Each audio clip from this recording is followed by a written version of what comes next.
இன்றைக்கி வீடியோவில் கம்பில் ஒரு ஹெல்த்தி பணிகாரம் தான் எப்படி செய்கிறதுன்னு பார்க்க போகிறோம். கம்பில் பார்த்திங்கன்னா நமக்கு ஏகப்பட்ட பெனிஃபிட்ஸ் இருக்குது. ப்ரோட்டீன் சத்து, ஐரன் சத்து அதிகமாக இருக்குது. டயபெட்டிஸ் இருக்கிறவங்க கண்டிப்பாக நீங்கள் எடுத்துக்கணும்.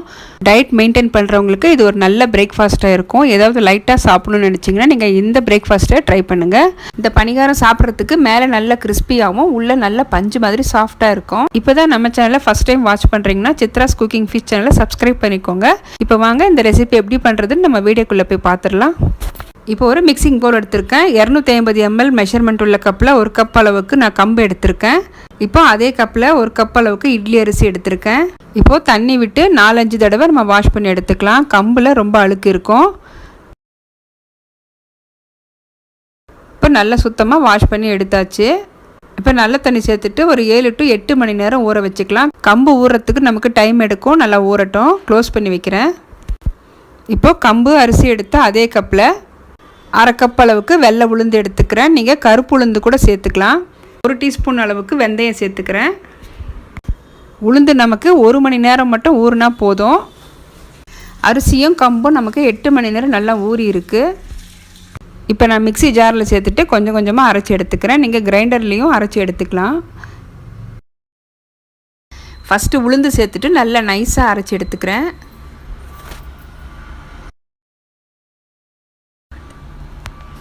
இப்போ உளுந்து பார்த்திங்கன்னா நல்லா நைஸாக அரைப்பட்டிருக்கு. இப்போ ஒரு பாத்திரத்தில் சேர்த்துக்கிறேன்.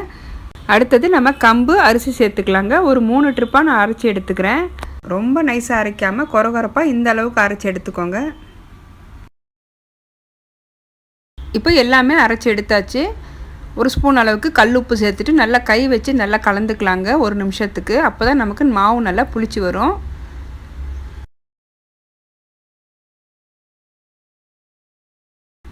நான் மாவு நைட்டு ஒரு 7 மணி போல் அரைச்சி வச்சுருக்கேன். காலையில் பார்க்கலாங்க. க்ளோஸ் பண்ணி வைக்கலாம்.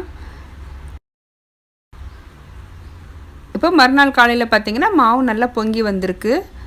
கார பணிகாரத்துக்கு தேவையான மாவு மட்டும் எடுத்துக்கிட்டு மிச்சத்தை நம்ம ஃப்ரிட்ஜில் ஸ்டோர் பண்ணி வைக்கலாங்க. வெளியவே இருந்ததுன்னா மாவு புளிப்பு ஏறிடும். இந்த மாவில் நம்ம வெள்ளை பணிகாரம் கூட செய்யலாங்க. அதுவுமே சூப்பராக இருக்கும். மாவு ரொம்பவே கெட்டியாக இருந்ததால் நான் ஒரு 1/4 டம்ளர் மட்டும் தண்ணி விட்டு நல்லா கலந்துக்கிறேன். இப்போ இந்த கார பணிகாரத்துக்கு நம்ம தாளிப்பு ரெடி பண்ணிக்கலாம். ஒரு பேன் வச்சுருக்கேன். இதில் ஒரு 2 ஸ்பூன் அளவுக்கு நான் தேங்காய் எண்ணெய் சேர்த்துக்கிறேன். இங்கே பெங்களூரில் கிளைமேட் பார்த்திங்கன்னா இன்னுமே ரொம்ப கோல்டாக இருக்கிறதால நமக்கு தேங்காய் எண்ணெய் உறைஞ்ச மாதிரி இருக்குது. தேங்காய் எண்ணெயில் தாளிக்கும் போது ரொம்ப டேஸ்ட்டாக இருக்கும்.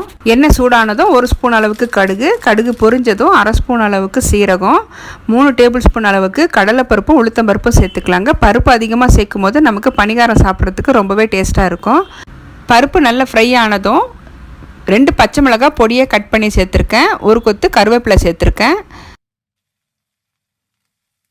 பொடியை நறுக்குன வெங்காயம் 2 கைப்பிடி அளவுக்கு சேர்த்துக்கலாம். வெங்காயம் கொஞ்சம் லைட்டாக கலர் மாறட்டும். இப்போ இந்த தாளிப்புக்கு மட்டும் 1/4 ஸ்பூன் அளவுக்கு உப்பு சேர்த்துக்கிறேன்.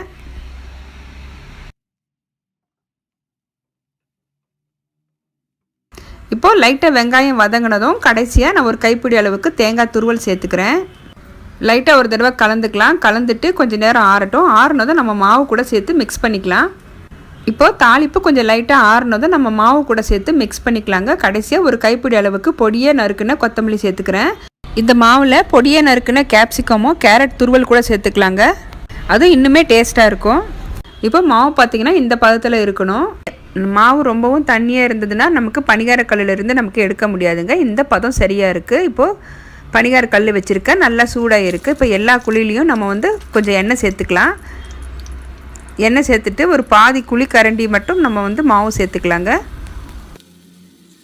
இப்போது க்ளோஸ் பண்ணி வைக்கலாம். ஒரு 5 நிமிஷத்துக்கு வேகட்டும்.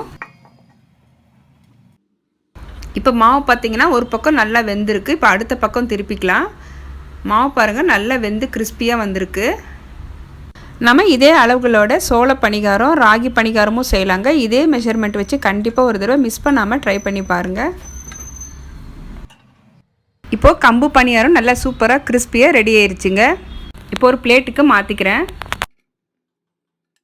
பணிகாரம் நல்லா மொறுமொறுன்னு வந்திருக்கு. மேலே நல்லா கிறிஸ்பியாகவும் உள்ளே நம்ம சேர்த்துருக்கிற அந்த வெஜிடபிள்ஸோடு சாப்பிட்றதுக்கு ரொம்பவே டேஸ்ட்டாக இருக்கும். இப்போது அடுத்தடுத்த பேட்சை நான் ஊற்றி எடுத்துக்கிறேன். இப்போது எல்லா பணிகாரமும் நான் ரெடி பண்ணிட்டேங்க.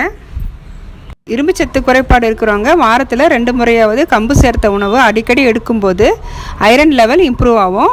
நம்ம சேனல்லே பார்த்தீங்கன்னா நிறைய சிறுதானியை வச்சு ரெசிபிஸ் நான் அப்லோட் பண்ணியிருக்கேன். அந்த வீடியோஸும் பாருங்கள், உங்களுக்கு ரொம்ப யூஸ்ஃபுல்லாக இருக்கும். இந்த பணிகாரத்துக்கு வச்சு சாப்பிட்றதுக்கு நான் வந்து கார சட்னி ரெடி பண்ணியிருக்கேன். கார சட்னி வீடியோஸ் வந்து நம்ம சேனலில் நிறைய இருக்குது. இந்த ரெசிபி உங்களுக்கு பிடிச்சிருந்ததுன்னா வீடியோக்கு லைக் பண்ணுங்கள். மறக்காமல் நம்ம சேனலை சப்ஸ்கிரைப் பண்ணிவிட்டு பெல் பட்டனை ப்ரெஸ் பண்ணி ஆளுங்கிற ஆப்ஷனை கிளிக் பண்ணி வச்சுக்கோங்க. அப்போ தான் நான் போடுற வீடியோஸ் வந்து உங்களுக்கு தொடர்ந்து நோட்டிஃபிகேஷனாக வரும். தேங்க்ஸ் ஃபார் வாட்சிங்.